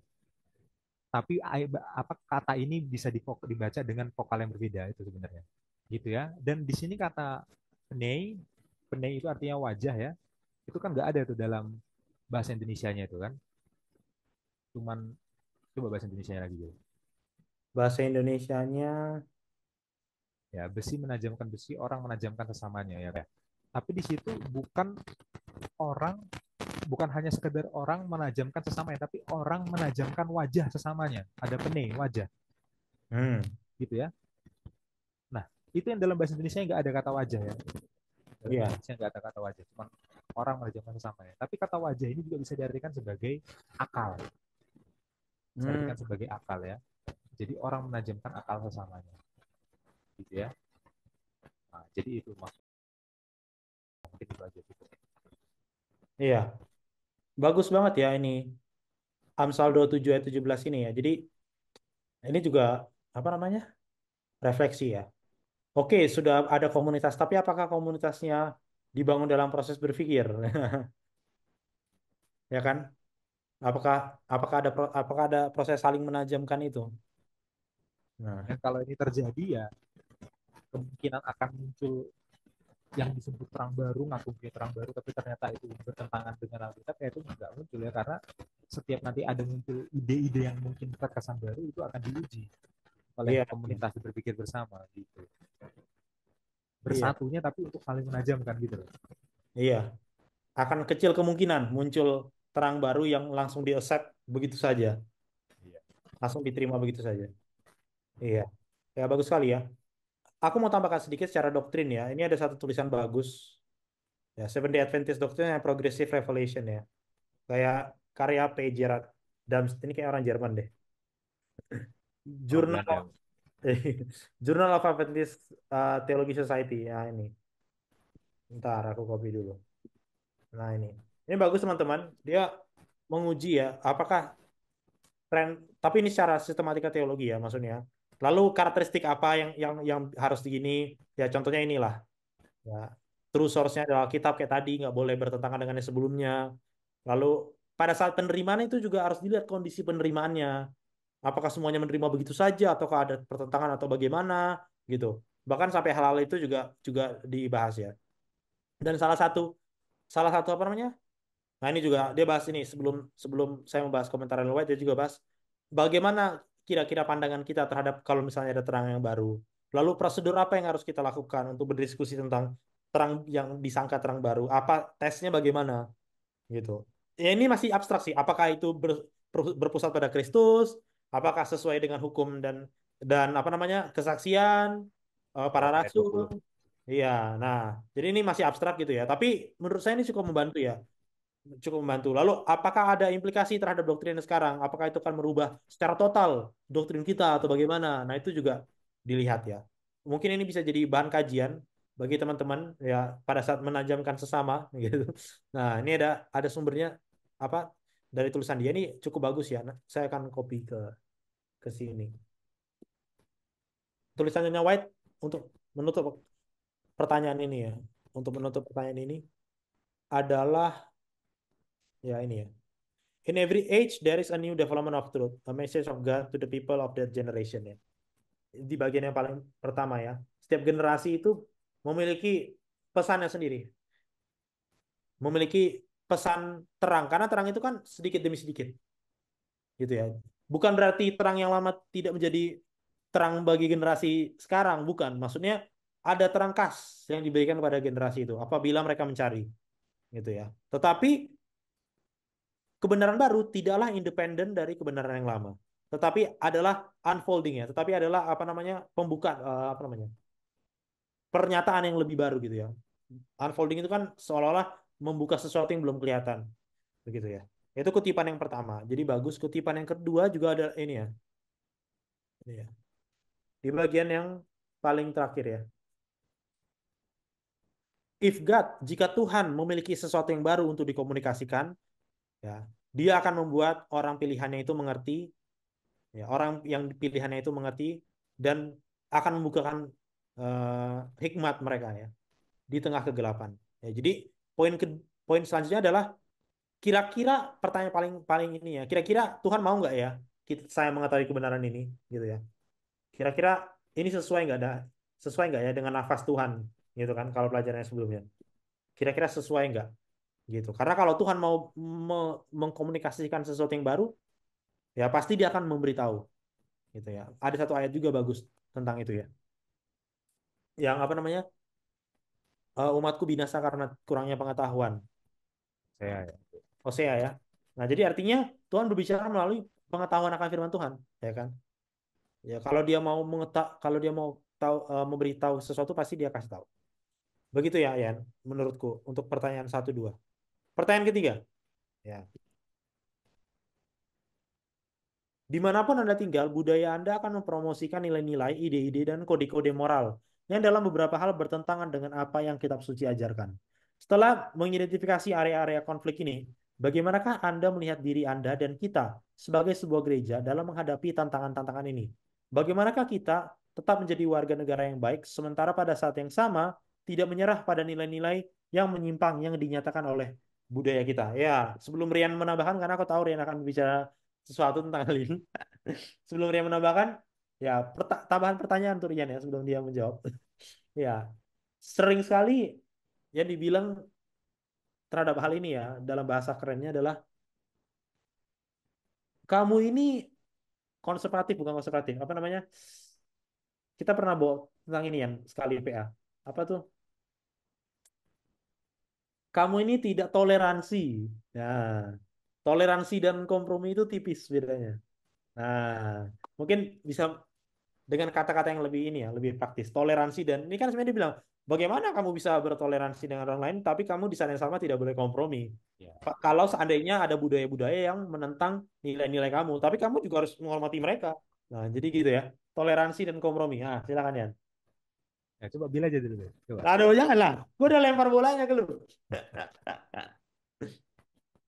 Ya, kita cari contohnya dulu misalkan ya. Hmm, Apa contohnya? Yang sekarang ini lagi digaung-gaungkan apa tuh? di zaman kita, ya kan? Tapi sebenarnya bertentangan yang kita suci ajarkan. Misalnya kita lihat sekarang lagi ngetren stoicisme, Oh ya ya, kan? oke. Misalkan gitu. Nah, ada nih pengajar Alkitab yang bukannya menguji stoicisme dengan Alkitab, dia malah mengutip ayat Alkitab membenarkan stoicisme. Ya, di kisah para rasul itu. Iya, Kan di kisah para rasul itu waktu Paulus di Athena, Paulus berdebat ya dengan para filsuf, salah satu filsuf Stoa. iya. Ditafsirkan oleh orang itu, oh di sini Paulus menerima Mendukung. ajaran stoicisme. Padahal dia itu lagi berdebat loh. Dia itu berdebat, dia itu lagi mengajarkan bahwa yang benar itu adalah menyembah Yesus, menyembah Tuhan Yesus, Tuhan yang benar.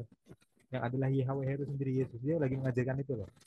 Cuman dalam pengajarannya dia berdialog dengan stoicisme. Bukan berarti dia percaya stoicisme. Maksudnya gini, Paulus pasti mengakui kalau ada poin-poin dari stoicisme itu yang baik yang bisa diterima. Ya dong, ada Iya, dong poin-poin aplikasi dari stoicisme itu yang bagus. Ada, ya kan? Tapi stoicisme ini kan pada dasar adalah ajaran yang berakar pada ajaran panteisme. iya, Ya kan? Panteisme itu apa? Segala sesuatu adalah Tuhan itu sendiri. Jadi alam ini adalah Tuhan itu sendiri. Gitu. Jadi kenapa dalam stoicisme itu ditekankan sekali kebaikan, gitu kan? Kenapa? Karena nanti kebaikan itu akan kembali pada kekuatan alam itu sendiri. Gitu. Nah, kebaikannya benar, tapi ajaran kembali pada kekuatan alam itu salah. Di situ Paulus mau mengajarkan ada yang benar dari kamu, wahai pengikut stois, tapi yang benar itu bukan panteisme secara hmm, teologi. Yang hmm. benar itu apa? Yesus itu yang harus sembah. Nah gitu kan. Nah sekarang kita di zaman modern ternyata ketemu tantangan yang sama dengan Paulus. Gitu ya. Anak-anak muda sekarang dicekokkan dengan stoicisme, bahkan pemuka agama, orang-orang yang biasa ngajar Alkitab mengajarkan stoicisme, menyalah artikan Alkitab di luar konteksnya dengan bilang itu mendukung stoicisme. Bagaimana cara kita menghadapi itu? Yang pertama kita harus lihat yang namanya poin aplikasi yang baik itu pasti ada di semua ajaran, apalagi yang sifatnya moralitas umum, Iya, itu pasti ada di semua ajaran. Kenapa? Karena selagi manusia itu punya akal sehat, manusia itu kurang lebih bisa menalar apa yang baik secara moral umum, ya kan? Tuhan itu kasih kemampuan bagi manusia itu untuk bisa seperti itu, ya. Bahkan ada ayatnya gitu kan, aku menaruh hukum Tuhan dalam hati mereka. Jadi hati manusia itu udah bisa mengenal hukum Tuhan tuh secara iya, natural, tetap tapi yang sifatnya moralitas umum, ya. Tapi harus lebih bisa, apa istilahnya ya, memilah gitu loh. Contohnya stoicisme. Oke, poin yang bagus, kita nggak bisa mengontrol apa yang di luar dari kendali kita ya, karena kan stoicisme membedakan tuh internal sama eksternal ya. Poin yang bagus gitu kan. Nah tapi kalau kalau orang yang percaya kitab itu bukan dengan pola pikir ya, segala sesuatu itu terjadi karena kekuatan Tuhan. Ya. Kita nggak bisa atur sesuatu dari kita, tapi Tuhan yang maha kuasa, yang personal, yang bukan semesta Tuhannya. Tuhannya ini di luar semesta, pencipta alam semesta, bukan semesta itu sendiri. Dia bisa mengatur semuanya.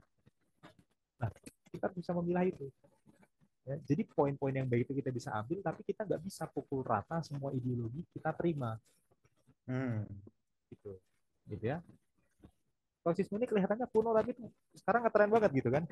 Ya. Jadi ini saya ngomongin hal yang kuno, tapi nggak bukan jadi nggak relevan ya, karena sekarang semua orang baca buku filosofi teras yang warna kuning gitu kan. Iya. Iya kan. Bapak Stoicisme Indonesia Ferry Irwandi.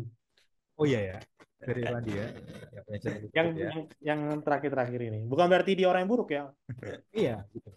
Nah, toleransi itu apa? Toleransi itu adalah kita membiarkan orang punya pilihan bebas. Maksudnya kalau orang mau stoik, kita nggak boleh paksa. Kita punya teman satu tongkrongan, atau punya rekan kerja, atau punya rekan kuliah, atau punya tetangga gitu kan. Stoik dia. Kita bisa berdialog secara terbuka sama dia. Kenapa saya nggak terima stoik? Apa poin-poin stoik yang bagus? Tapi kenapa poin-poin itu didukung oleh dasar teologi yang lemah, jadi saya nggak bisa terima gitu loh. Iya. Nah, tapi kalau akhirnya orang memilih stoik, terserah dia, Iya. gitu kan? Nah, itu toleransi. Jadi cara kita untuk jadi warga negara yang baik adalah membiarkan orang memilih pilihannya. Tapi cara kita bertahan adalah menuju segala sesuatu, peganglah sesuatu dan ujilah yang baik apa gitu ayatnya gitu ya. Iya. Nah, itu ya mungkin ya. Jadi menguji itu ya, menguji. Jadi jangan kita segala sesuatu itu kita pahami dalam artian moralitas. Dalam Alkitab itu realitas mendahului moralitas. Iya, benar. Realitas itu tentang kenyataan. Alkitab itu dimulai dengan apa? Dengan penciptaan. Apa aplikasinya penciptaan? Coba aplikasikan penciptaan. Sekarang ciptakan manusia. Ciptakan Aplikasi manusia. moral maksudnya ya, aplikasi moral. Ya, aplikasi moral penciptaan. Ya, kita bisa melihat nanti aplikasinya apa. Oh, Tuhan itu adalah Tuhan yang kreatif dan produktif, menciptakan kita harus kreatif dan produktif. Kita bisa juga aplikasinya seperti itu gitu loh. Tapi kan Alkitab itu nggak dimulai dari itu. Alkitab itu dimulai dari fakta kenyataannya dulu. Kenyataannya Tuhan itu pencipta. Ya kan? Itu kan fakta realitanya. Moralitasnya itu mengikuti itu. Artinya faktanya menurut Alkitab Tuhan itu penebus mati untuk dosa-dosa kita. Itu realitanya yang harus kita tahu. Kalau kita berbuat baik, itu moralitas itu mengikuti sebagai respon terima kasih atas yang sudah menebus gitu loh. Ya kan? Jadi bukan yang utama itu apa moralitasnya dulu, berbuat baik dulu, ya nanti realitasnya mengikuti. Enggak, Alkitab sebenarnya dasar itu realitas dulu, wawasan dunianya dulu. Oh, paham Tuhan pencipta, oh Tuhan penebus, oh gini gini gini, baru moralitas adalah hasilnya gitu ya. Nah, kalau kalau nggak ada aplikasinya salah juga gitu loh. Tapi kalau aplikasi itu duluan, kita itu akan mudah terjebak dengan kode-kode moral yang kira-kira ditawarkan oleh budaya dunia. Iya, akan dengan mudah terjebak dalam moralitas abstrak gitu. Lalu kita terima dengan mudah gitu. Oh iya ya, kayaknya Iya, benar gitu kan. iya. Realitanya dulu. Apa realitanya yang mau ditawarkan, yang mau dijelaskan Alkitab? Contohnya pertentangan besar. Iya, Itu kan realita. iya. Realitanya dulu. Pelajaran sahabat pertama itu realita dulu loh. Apa Iya. realitanya? Realitanya itu dulu ada pemberontakan Sehingga dari semuanya jadi setan gini. sehingga semua jadi gini. Nah, karena begitu apa yang harus kita lakukan? Aplikasinya. Iya. Tapi kita harus tahu dulu dunia ini kayak gimana sih kenyataannya. Tuhan tuh kayak gimana sih kenyataannya sejak dulu sampai sekarang, Hmm. gitu kan? Baru moralitas panggilannya. Jadi jangan kita pikir ini adalah semacam sebuah kode apa Alkitab itu semacam sebuah kumpulan kode etik yang harus dilakukan. Ya, ada nanti kode-kode etik yang muncul dari Alkitab memang ada. Tapi awal mulanya bukan itu dulu. Setuju. Bagus sekali ya. Aku setuju banget ya. Realita dan realita dan moralitas itu ya. Dan dan menurutku itu sangat bagus bagi itu senjata yang sangat bagus bagi kita pada saat kompromi dan toleransi ini muncul gitu ya. Kira-kira realitanya apa gitu. Gitu. Dan itu bagus bagi kita untuk menafsirkan aktivitas orang lain atau apa bujukan orang lain terhadap kita. Apakah itu melalui ide atau apakah melalui aksi begitu ya. Ini contohnya satu aja ya, stoicisme. Tapi bukan berarti nggak ada yang lain. Ada juga yang lain. Yang Iya, prinsipnya sama tapi. ini contohnya yang anak-anak muda dikit lah. Mungkin orang tua punya masalahnya sendiri gitu kan, nggak ada yang Iya. tahu. Kami belum jadi orang tua, jadi belum tahu. Cuma ya kurang lebih itu ya. Kurang lebih itu ya. Ya bagus banget ya. Aku setuju. Mantap. Pertanyaan terakhir. Ya, pertanyaan terakhir ini unik ya. Bagaimanakah surat John Huss mempengaruhi pikiran Anda saat ini? Kayak Apakah yang gimana suratnya emang? terkesan ya? Aku cari ya tadi ya, karena oh ini Mark Finlay ini bikin PR. Aku cari ya. Iya. Ternyata suratnya tuh banyak banget ya. Panjang banget ya. Ada satu website khusus untuk Oh gitu. Ya, saya juga belum ini. pernah baca ini surat-surat Tahu John Huss. websitenya namanya apa? Lollard Society. Pengikutnya John Wycliffe. Ya ini ya, suratnya ada berapa nih? 244 halaman. Oh, ya dia Marvinnya nggak taruh itu di materi sekolah sahabat, tapi masukin di pertanyaan. Ya, makanya pertanyaan keempat ini Disuruh banyak. nyari berarti. Ya, nggak ada waktu ya kita untuk baca satu-satu ini ya. Atau mungkin kita bisa baca risalahnya gitu ya. Carilah siapa yang merangkum ini. Mungkin menurutku pertanyaan Marvin itu adalah surat dia terakhir sebelum yang waktu dia apa namanya? Dibakar. Waktu dia Bukan. sebelum dibakar ya. Oh, waktu sebelum dibakar itu ya. Iya, karena kan dia di penjara berapa kali ya. Ya mungkin karena itu salah satu yang terkenal. Cuma ini kan Atau banyak ya dikutip gak Bil di kemenangan akhir? di kemenangan akhir ya. Coba ya. Ada nggak dikutip? Hmm. Aku juga nggak tahu ada nggak dikutip. Nah ini, Ah, itu. saudara-saudaraku, saya pergi dengan surat jaminan dari raja. Oh, untuk menemui musuh-musuh saya yang banyak. Oh, panjang banget. Oh, dalam surat lain. Oh iya, ada beberapa surat ya. Iya, Nah, ya memang kan. Ya udah. dikutip ternyata dikutip oleh Ellen White. Iya, nah nih, bisa sendiri di Kalau mau sumber primer ya bukan di kemenangan akhir ya, di dokumen tadi. iya. Ya, tapi Karena ternyata Ellen White mengutip suratnya dan tuh kutipan langsung dari sumber primernya. ya sumber primernya tadi ya, masih scan-scanan. Ya, Iya. nanti Ellen juga baca juga. Berarti Ellen White baca suratnya John Huss ya? Iya, mantap juga dia. Iya. Bukan hanya ilham gitu. Jadi dia membaca ya, pembacaan dia terhadap surat John Huss yang dituntun oleh ilham. Bukan hanya ilham secara random gitu ya. Iya. Wah, mantap sih. Mantap sih. Ya, nanti setelah dibaca baru kita refleksikan Iya. apa yang mengesankan dari surat itu gitu ya. Ya, ini pribadi ya mungkin. Nanti pun di sekolah sahabat ya nggak mungkin. Ayo coba baca. Kayak kita juga nggak mungkin kan. Gak ada waktu. Nggak ada Iya. waktu. Oke. Oke. Bagian terakhir ya. Saran poin-poin diskusi. Diskusi. Ya, menurutku yang pertama Daniel tadi ya. Nubuatan Ya, Daniel. itu nggak terlalu panjang kok. Nggak terlalu panjang dan orang Advent mostly udah tahu. Iya. Mostly udah tahu. Nubuatan Daniel itu bagus banget. Lalu nggak perlu cerita juga apa ya namanya. Menurutku lebih bagusnya ini sih. Karakteristik. Itu bagusnya diterangkan sih. Orang Karakteristik. Waldensia, Iya. Orang work, Waldensia, work life, John Wycliffe, dan John Huss itu. Huss dan Jerome. Ya, Ya. karakteristik ini ya. Yang tadi ya. Mungkin aku tambahkan sedikit lah karena tadi aku nggak tulis catatan. Karakteristiknya itu adalah menjunjung tinggi pertama, otoritas Alkitab itu yang pertama, lalu yang dua hidup sederhana, yang ketiga menjadi misionaris dalam keterbatasan dan profesi apapun, lalu setia sampai akhir walau dalam iman yang naik turun. Nah, itu kayak Oh, itu menurutku ini ya. Ya, bagian dari misionaris menjunjung tinggi otoritas Alkitab adalah belajar itu ya, edukasi. Oh, itu bagus juga ya satu-satu. Karena salah satu belajar ya, karakteristiknya adalah ini ya, eh, belajar Alkitab ya, belajar bukan cuma belajar ya, apa ya namanya ya? menyelidiki, Ya itu sebenarnya part of belajar, bukan, tapi apa tuh? Kaderisasi. meneruskan pemuritan ya mungkin namanya. Iya, pemuritan lah bisa dibilang ya, kan pemuritan. Ya, jadi anak mudanya dilatih gitu kan maksudnya. Jadi bukan cuma Setelah belajar diajarkan ke orang lain lagi gitu kan maksudnya kan? iya, iya. Ya. Nah, itu ya karakteristiknya. Lalu yang ketiga langsung masuk ke pertanyaannya. Nah, ini pertanyaan satu dua nih wajib sih menurutku. Ya, 1, 2, 3 semuanya harus dibahas itu. Ya, pertanyaan Empat, hari Jumat. empat gak wajib lah. Karena Nomor panjang. 1, 2, 3. Ya, 1, 2 bisa digabung kayak tadi. 3 bisa sendiri untuk refleksi. 4 refleksi sendiri. Gitu ya.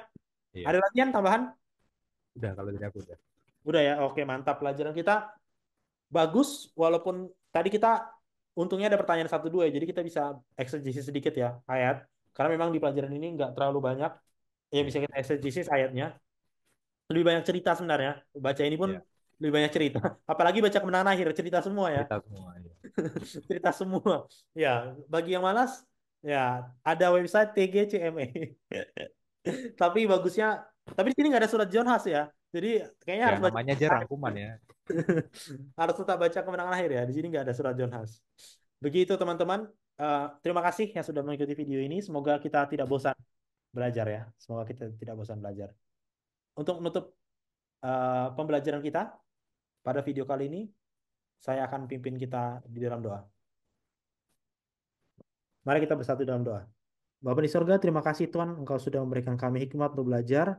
Kau bantu kami untuk bisa menarik apa yang bisa kami mengerti dan juga bisa kami lakukan, mencontohi para pelopor iman kami, walaupun di tengah persekusi, tapi mereka memiliki karakter yang patut kami tiru.